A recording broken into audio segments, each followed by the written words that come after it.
major or 1 minor. Or 2 major and 1 minor.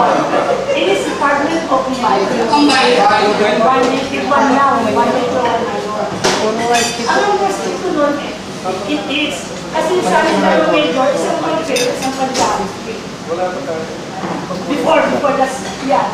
Ngayon na lang yun. Pero before, talaga meron kami dalawang major, isang pang-fail, isang pang-charity. Kasi alam mo, yung visiting consultant kami, mag-NLP, yun ang nag-major namin. Tapos meron kasi sa house place. Yung ano yan, hindi na kami minor. Or sa major na private sa minor, nagawa kami. Hindi na intindi ko, before that, set up, yung pala, na-revise na. Isa na lang. Sige. Siya rin din ito nun, hindi nagawa dati. Yung major na minor, isang private, isang big at isang house place. So as of this time, we have 3 major ORs and 1 minor OR for the whole hospital for the day, or 2 major and 2 minor for the whole hospital. Elective cases. Do we have any other questions?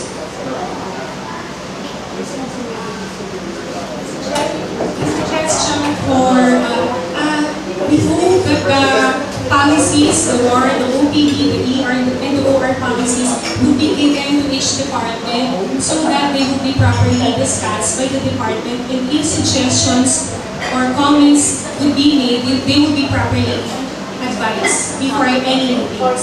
Would that be possible, Dr. Lee? Dr. Lee, would it be possible that we provide each department with the presented policies so that during their department meeting, they could address some problems, they could offer some changes or some revisions so that before other meetings of committees, make suggestions. Yes, madam. Yes. I will provide. Thank you, sir. So each department will be provided with a copy of the policy. Dr. I would like to commend the medical staff for being here today. May lang nakita ang ating organization ng buong halos. Ang dami ng maganda attendance. Thank you very much, Dr. Padilla. Do we have any other question? And I think it is greatly appreciated, mostly by the surgeons, so it is difficult for the anesthesiologists. Any other question? It is often said, tomorrow, the line being that is often said by our director, Dr. Manny. He always say that a hospital is never better than its medical staff. Totoo yan, because every hospital takes pride in presenting to the public the men and women that comprise the roster of its doctors. Our hospital, Quezon Medical Center, showcases the people that are well known in this community. People who are dedicated, trusted and respected not only by their patients, but also by their peers in their fields of expertise. We coordinate with the administration and works hand in hand with the provincial government to give the people of Quezon Province a high-quality healthcare that we deserve. Our organization was first organized in 1978. I-correct natin yan. Medyo wala pang pag-history natin as when our organization was first formed. It was in 1978.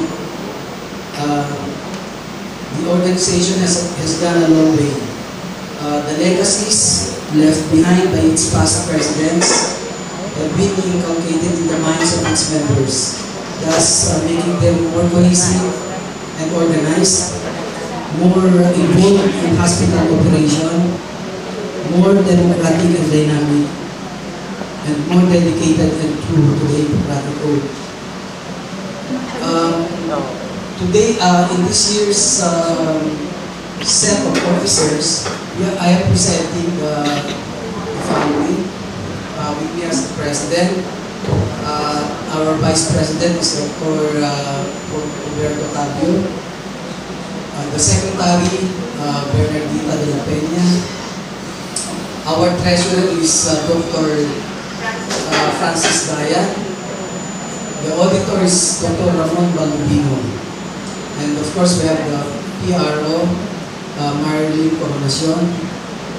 And members at large, Annabel Talisayo, and Jose J.C. Tavernier. Next slide, please.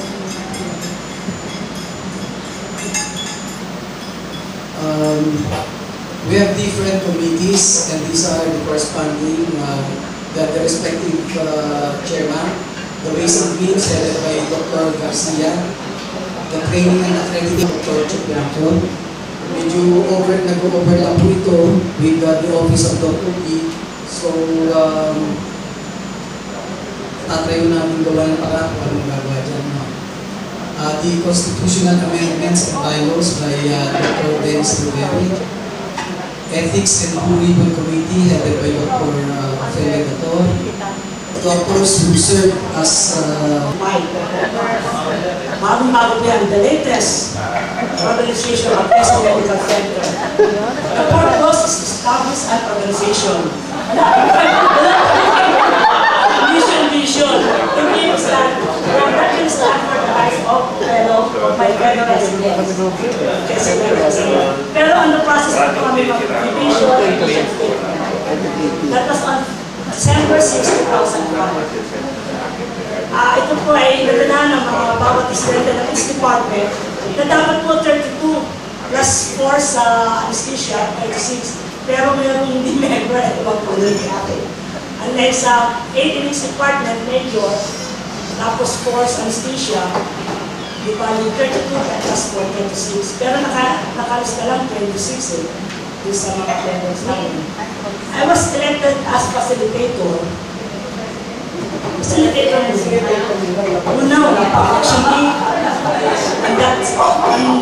that day, at the first meeting. Then during the meeting, Dr. William D. Introduced us the training program for resident physician. Though madaming tinata namin, which will be PAMS accredited. Pwede modular, pwede yung 4 years training, or kung anong mapatasalan na siguro ng training. Ito, when this first program or this brief orientation is nangyayari.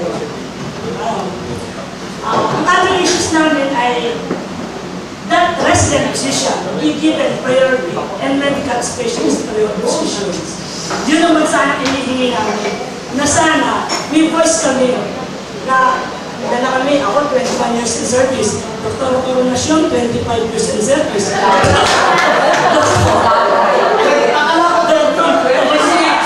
years in service. Dr. Coronacion 31 years in service. Sana man lang kami ang may priority. Yung karoon ng medical specialist position sa future. Because Dapat lang. other issues namin, ayan, creation of criteria for new resident position na hindi papasok kasi meron kami security of tenure. Pag natin training ito, na sinabi, discuss naman ito, ni Mr. Pocado.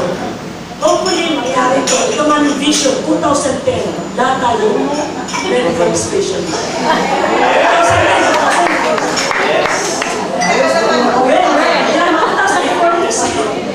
Kaya namin may meeting first Wednesday of the month.